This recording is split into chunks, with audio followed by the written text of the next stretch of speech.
Hello and welcome to another episode of the ID Talk podcast. My name is Tony Bedzionis, and I'm joined, as always, by my good friend, Mr. Alex Prala. Alex, hello, how are you? Hello, I'm doing well. How are you? Very well, thank you. Very polite. We're going to be joined a little bit later on by a very special guest, Andrew Shikiar, Executive Director and CEO of the FIDO Alliance.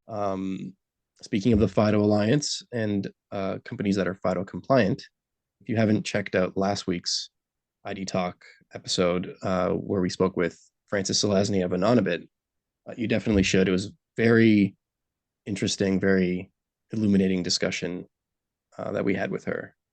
Yeah, So, I genuinely learned I genuinely learned quite a bit from that discussion, even though I've been covering her startup since it existed. Uh mhm, I always basically understood how Anonybit works, how the platform works, but there were some finer points that I never quite fully grasped until we actually talked to Francis. So yeah, really I agree. interesting to get into the details. Yeah, definitely. So be sure to check that out. But before we get to Andrew, Alex, there's some stuff you want to talk about this week, I guess. Yeah, I just think we should talk a little bit about policing and facial recognition. There were a couple of news items that I think really illustrate the importance of the human element in how police use facial recognition technology. So, one Hmm. of the stories was from Indiana. There was this cop who resigned. He was about to be fired because he had misused their facial recognition face search tool. And I think this is good. I think this is actually kind of a positive story in that um, it shows that this police department appears to have a process that's fairly rigorous and guidelines around how to use the technology and that this is being enforced, which is Yeah. good. And that really contrasts with the other major news item that I wanted to talk about, which is about a, it's a little complicated. It's facial recognition tech from IDEMIA is being implemented here in Ontario, where we're based. There's a couple of major police services that announced they're going to use it, and because they announced that, Hmm. our Canadian news broadcaster, the CBC, did a story just pointing out that IDEMIA facial recognition had led to a wrongful arrest in 2019, I believe in New Jersey. Yeah. But that is just if you look into it, it's terrible police work. It's It's it's just bad policing all around. Yeah. bad and morally wrong to Right. the degree to which it's irresponsible. So we can get into, we don't need to talk too long about it. I'd really like to talk to Andrew, but I do want to emphasize, because we have so many people in the industry who are involved in this kind of thing, who might be listening, that this human side of things is really important. Yeah. I agree. I mean, like you said, uh, in the case from 2019, the wrongful arrest, that was just bad policing. I mean, they made an arrest based on one facial recognition match, and the guy didn't look anything like the the fake driver's license that was the arrest was based off of, and Mm. that was 5 years ago. And the technology has advanced quite a bit in that time. Mhm. Um, but And we should give just a little background for listeners who maybe didn't catch the story, but the guy, this person who was arrested, he wasn't even in the same city where the crime happened at the yeah, time. It was a shoplifting incident, and I believe an assault related to it. And the police involved just basically ran a face search. It came back matching this guy to a fake driver's license, like you just mhm, mentioned. And apparently based on that alone, they yeah, arrested this man. And he was in prison yeah, or in jail for 9 days, I think, and then yeah, fighting the charges for months. And it should have been I mean, you shouldn't have been arrested in the first place. Like you, and No. police now, I don't know what the policies were back then, but I think a lot of police departments now would just simply not have uh their policies, their internal policies would not allow them to make an arrest based solely on Yeah. one. And I think that like spokespersons from the Peel and York region police services, which are the two forces that are going to be implementing the IDEMIA tech in Ontario that you mentioned at the top, I think they did come out and say that we're not going to make arrests based on one match. We're going to have like human agents, human officers also do investigations. That seems kind of common sense, but you Yeah. know, you're not just going to play with this tech and that's it.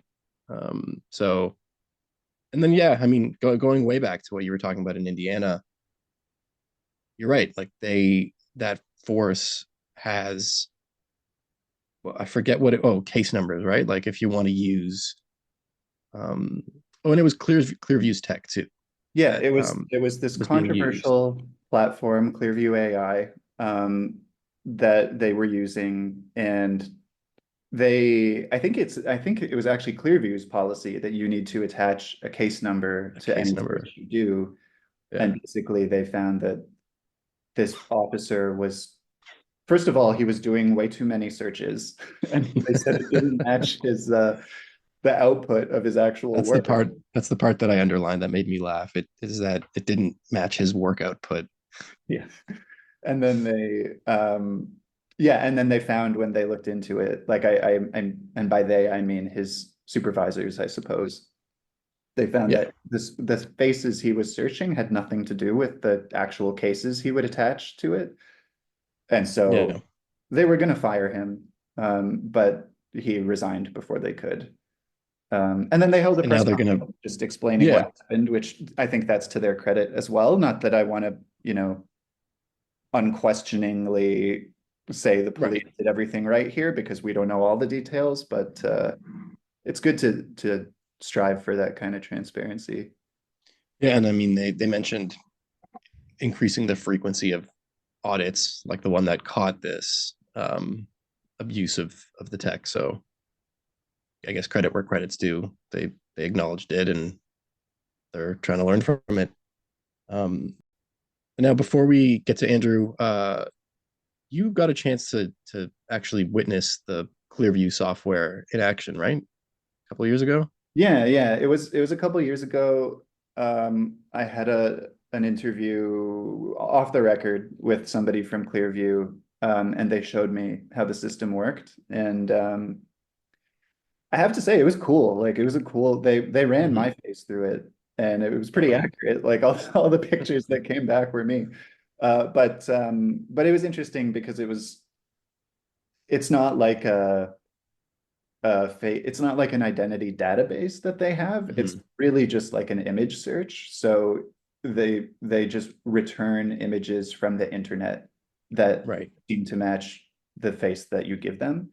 And that's how police use it, where they're looking for a lead. And um, I don't remember, a long time ago, there was something I was writing about where police found like a photo of a guy they were looking for who was involved in child trafficking or something like that. And Right. they found a picture of him at a gym and they could identify the gym he was at from like a logo in Oh, the background. And right. yeah, it was kind of neat. Like that kind of again shows real police work going into it. Yeah. Creepy So is like this is not commenting on whether what Clearview did is okay in terms of how they built their system because right, right. they Yes. scanned like all of the internet to do it, and Yeah. that's controversial. But yeah, that's how the system works. And I almost wonder with that Indiana cop, like he apparently three of the nine people he searched through the system actually asked him to do it. They And I asked him to wonder do if it. I don't know, like I don't know if they were his friends. I kind of imagine they were his friends being like, see if I'm in there. And it's just I like mean, maybe they just thought it was cool and wanted to see. I don't know. I yeah, speculate. that's it's a hell of a reason to lose your job. Um, Yes. but yeah, thanks for filling us in on that. That's really cool. So all of that aside, these topics in general just kind of show the importance of not only the human element in police work, but also just the need to have like safeguards and protocols and standards, which, if I can do a very strange segue, does kind of tie to the FIDO mission, which is all about setting rigorous standards for authentication. Obviously, authentication is very different from identification when it comes to biometrics, but we're all concerned about standards across all cases. So maybe we should go ahead and see what Andrew has to say. Well, we have to after a segue like that. Let's do it. Okay. I'd like to welcome our guest today, Andrew Shikiar, the Executive Director and CEO of the FIDO Alliance. Andrew, thank you so much for being here today. Guys, thanks so much for having me. Our pleasure. So just to get us started off, Andrew, I'm sure most of our listeners know about the FIDO Alliance, but for those who are just tuning in kind of to learn, can you just give us a quick overview of what the FIDO Alliance is and what your mission is? Yeah, absolutely. So FIDO Alliance is an industry body focused on reducing industry-wide reliance on passwords. And really, FIDO was founded over 10 years ago. The real mission is to reduce just the overall plague of identity-related crime that we see. So ID theft, fraud, and things like that. Now, it happens to be that the tip of the spear in that battle is passwords. Passwords lead to the vast majority of data breaches that we see. Knowledge-based credentials are bypassed all the time, both as a primary factor and as a second factor. And so it's really imperative that we as an industry move beyond relying on passwords and all sorts of knowledge-based credentials for sign-in, but also for account creation. And so we've been working on this now for over 10 years. We have, as a body, we do three things. One, we create technical specifications. So these are our protocols, including our user authentication protocols. FIDO2 is kind of the most prevalent, which includes a authenticator component, but also the WebAuthn protocol coming from W3C, which essentially allows any web service or application to use FIDO's approach for public key cryptography instead of relying on passwords or shared secrets.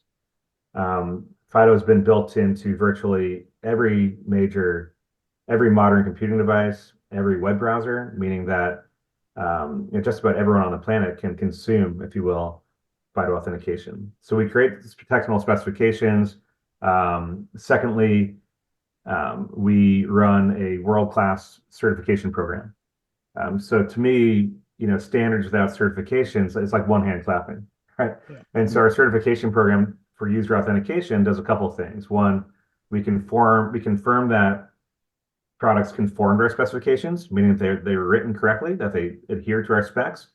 But we also test for interoperability. And this really unlocks the power of open standards for companies that are seeking to deploy FIDO solutions, meaning that you can have a server from one company and authenticators from multiple companies, and they all work together. And we'll talk more about the expansion of the certification program as we've moved into realms like biometrics and identity verification, which of course are two topics near and dear to your listeners. And the third thing we do is kind of market education and enablement work. So we have working groups that look at very specific use cases and talk about and establish best practices for things like FIDO in payments or FIDO for consumer deployments or enterprise and workforce deployments or government. So, these are working groups comprised of experts in these spaces that, share their own experiences and ultimately, create guidelines and papers that the industry can use freely to assist with their own FIDO journeys.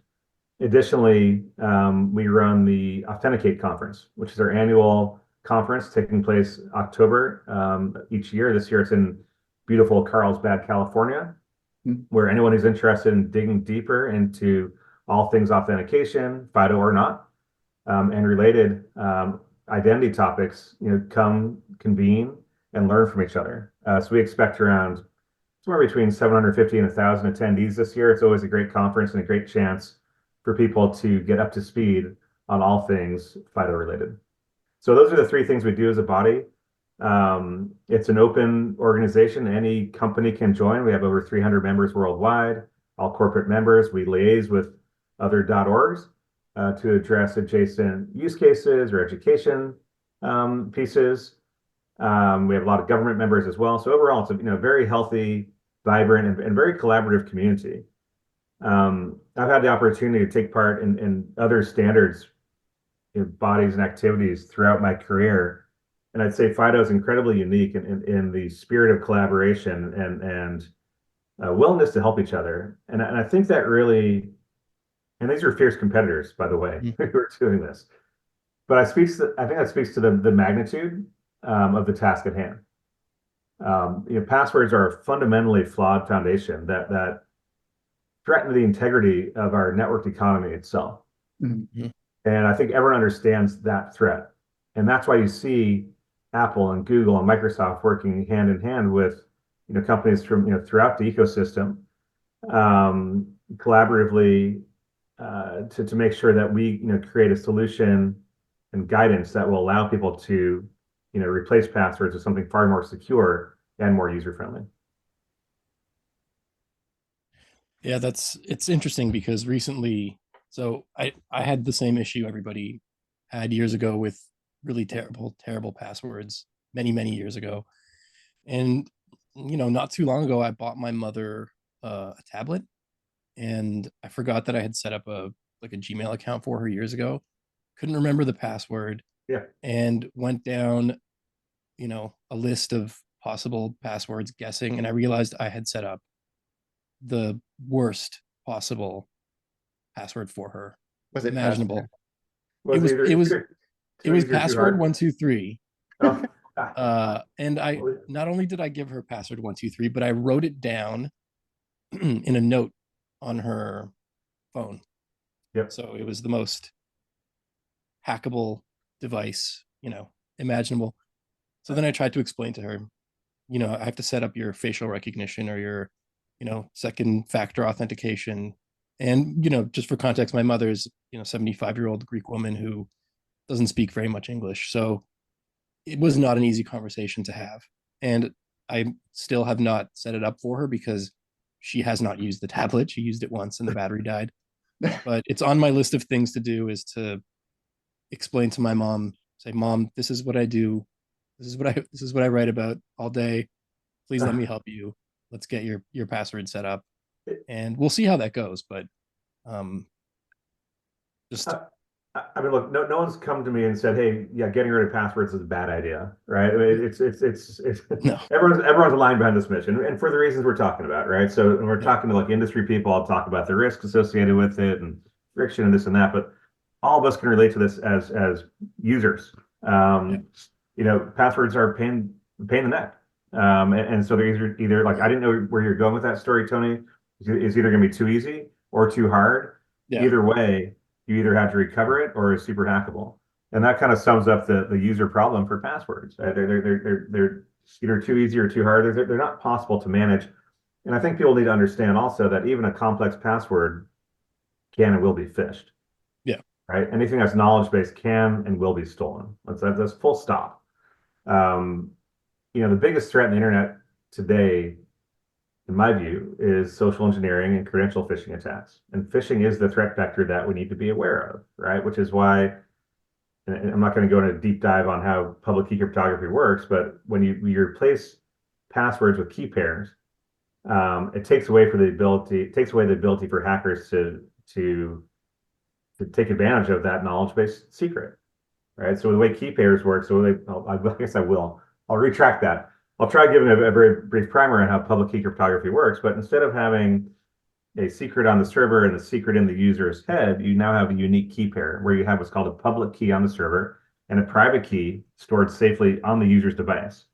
All right. The difference is this is what I'll call possession-based authentication, where that private key is on the device in the user's possession. The user must verify themselves, as your mother would be doing, to that device for the keys then to talk to each other. Right.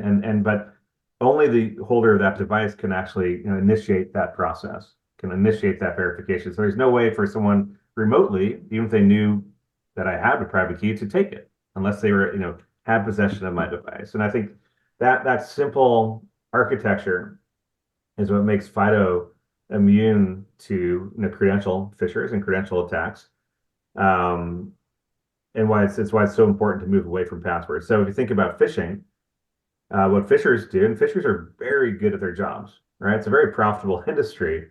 They'll set up a very well-designed phishing site and send your mother an email and say, hey mom, you need to reset your Netflix password. Click here to do so, and then she'll click on the site, and there'll be a pixel perfect netflix.com website. Mm-hmm. I'm not picking on Netflix, but like a site like that, where she'll then enter in her password and then credential, the fisher has it. And all they do is they go and relay that to her real site, take over the account, right? Mm-hmm. And so that's how, we all know how phishing works, but that is a threat. And the fact of the matter is, Google released data a couple of years ago, a spear phishing attack has over a 50% success rate. Right? And just let that set in. So over half of phishing emails are successful, meaning someone will click on that. And it's not the user's fault. There shouldn't be any shame in getting phished, right? There's this thought out there, we need to give people more education on how to identify phishing. Yes, we need to do that. That's not the answer, though. Right? The answer is to put tools in users' hands to protect them from themselves. Let's take human error out of the equation. You shouldn't have to ask someone to be doing IT when they're just trying to consume a service, whether they're a consumer or an employee. And that's what FIDO essentially does. That's what Passkeys do. Passkeys introduce a very user-friendly way of having a phishing-resistant means of authentication, and that's why it's so important that's why we're so happy to see so many companies now supporting FIDO, implementing Passkeys at massive scale. Tony, you mentioned like your mother. Like my parents finally realized what I did when they were prompted to set up a passkey for Amazon. Like that was their aha moment. Like my son's not some sort of spy. He actually does real work and stuff he's helping do. So, passkeys are seeping their way into the mainstream vernacular. They're being used at great scale. And we think that's a really, positive start to seeing this technology being adopted by the masses. Yeah, and I guess not to put too fine a point on it, but with passkeys, it has this added advantage of support for biometric authentication, since people can unlock their device key with their face or with their fingerprint.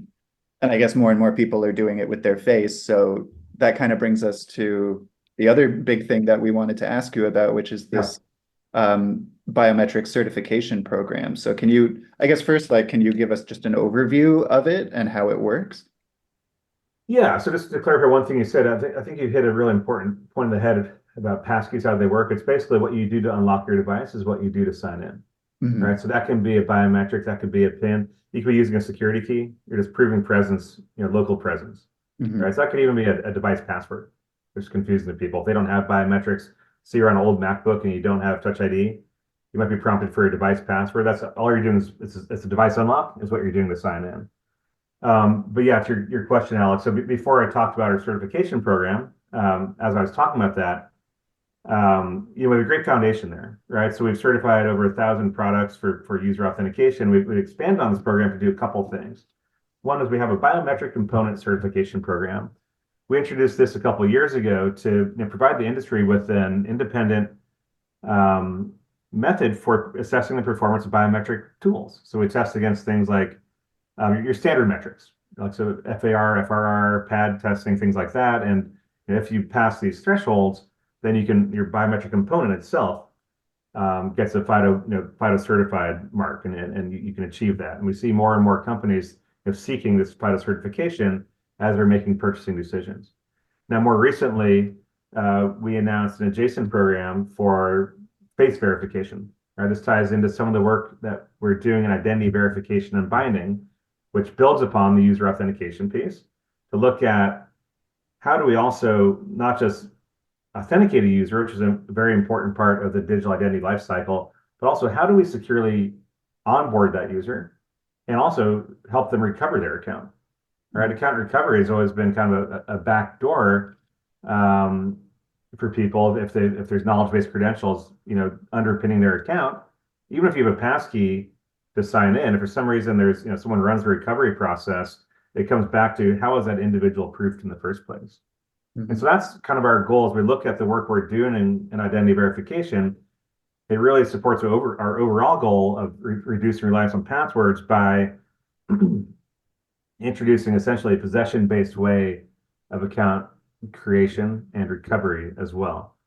So the program itself that we launched is a face verification certification program, which tests how well vendors who are providing ID verification solutions, are performing for face verification. So again, it tests some of the same metrics that we're looking at in the biometric tests. So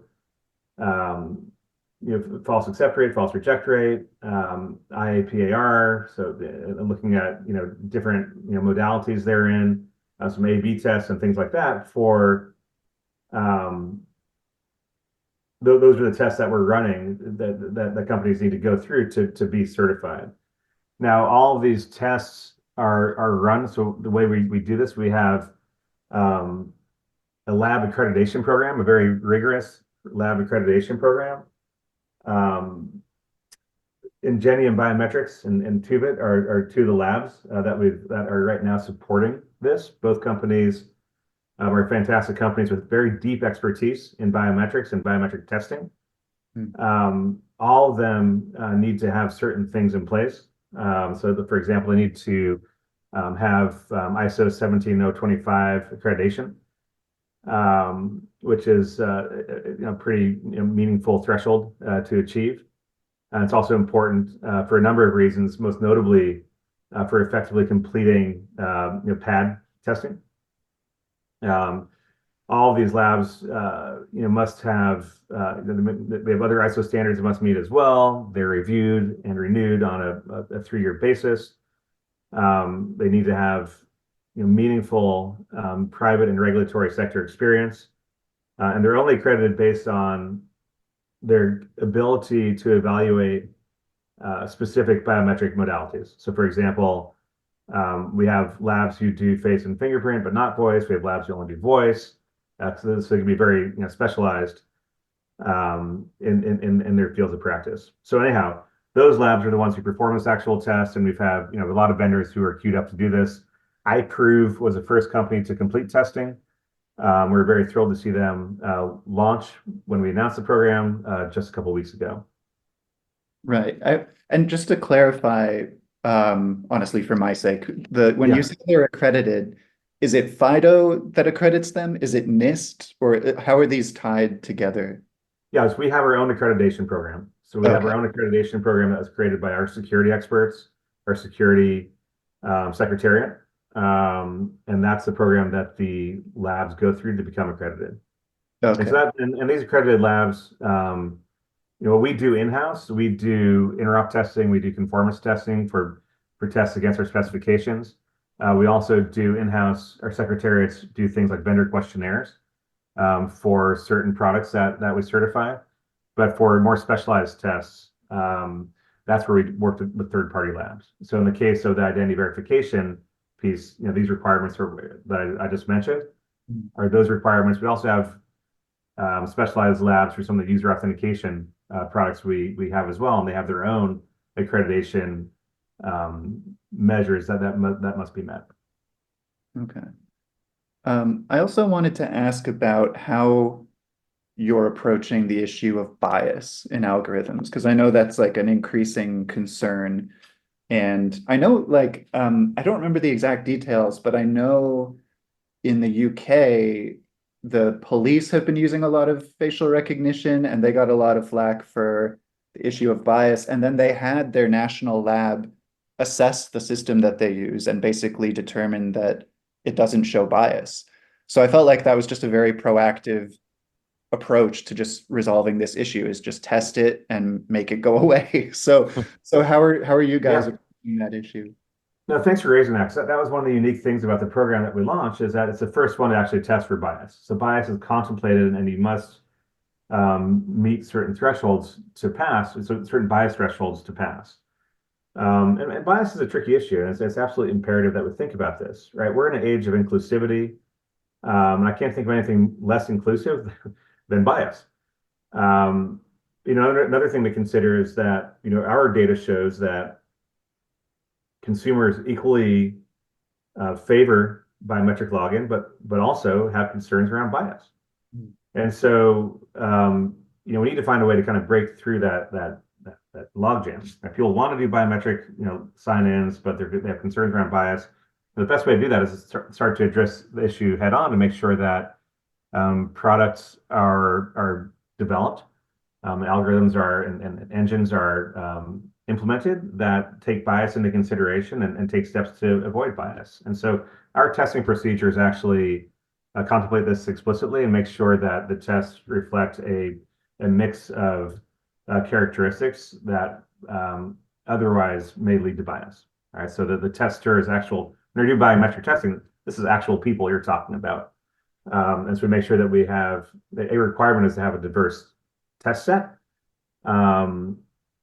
which is then the product is then scored against from a performance standpoint to make sure that there is not bias towards one demographic or other factor that could lead to some unintended consequences. But I agree with you, but I wasn't aware of that anecdote, but getting on the front foot on this and being proactive, I think is really important. And that's what we're trying to do here, is allow vendors and the people who implement their systems to say, yeah, we're aware of this and making sure that, we're making best efforts to prevent bias in our systems.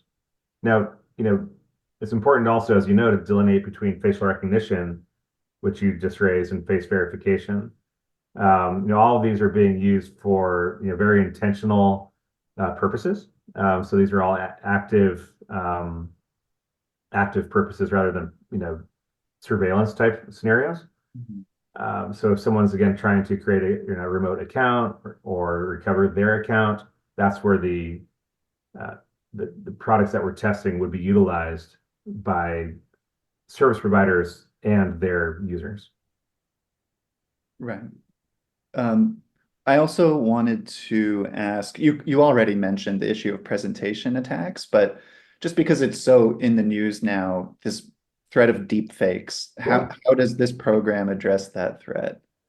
Yeah, so that's part of the test that we're doing, right? And I don't have the nitty-gritty details on the actual testing metrics, but we certainly. So I don't have the details on testing metrics, but we absolutely, that's what we're doing, right? So spoof detection, things like that, we're actually testing against, masks and rubber fingerprints and things like that, right? That's part of the testing that we're doing.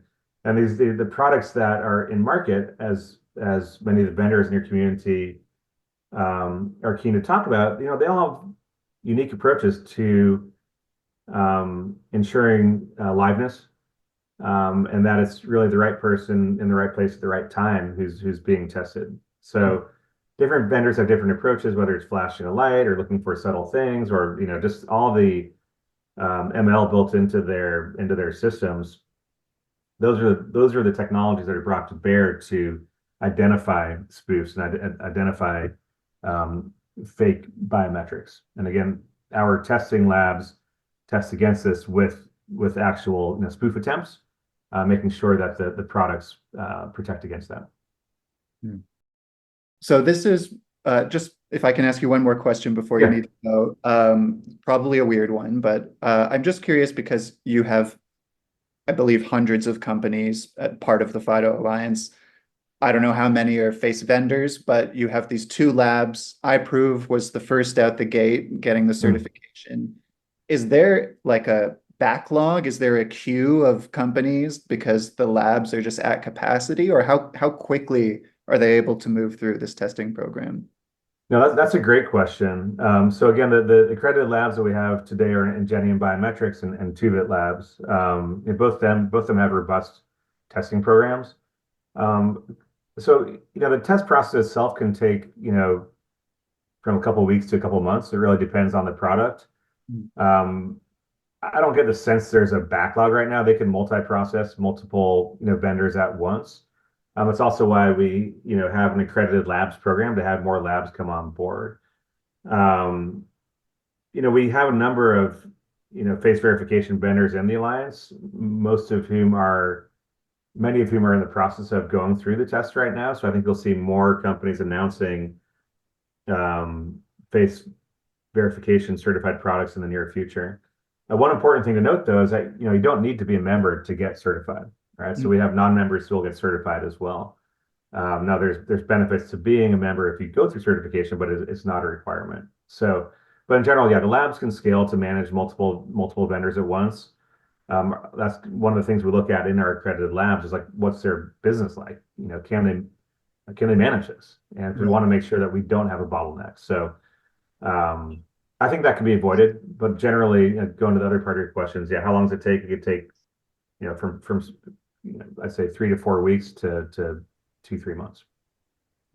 Yeah, well, that at least speaks to the thoroughness of the testing. But it's good to hear that they can do multiple vendors at once. So it sounds like we're going to see a lot more of these certifications. I'd welcome a backlog, right? We want to see as many companies get certified as possible. And then one thing to note also, we have a concept of what we'll call a derivative certification program. So as you know, a lot of companies will white label someone else's like verification engine.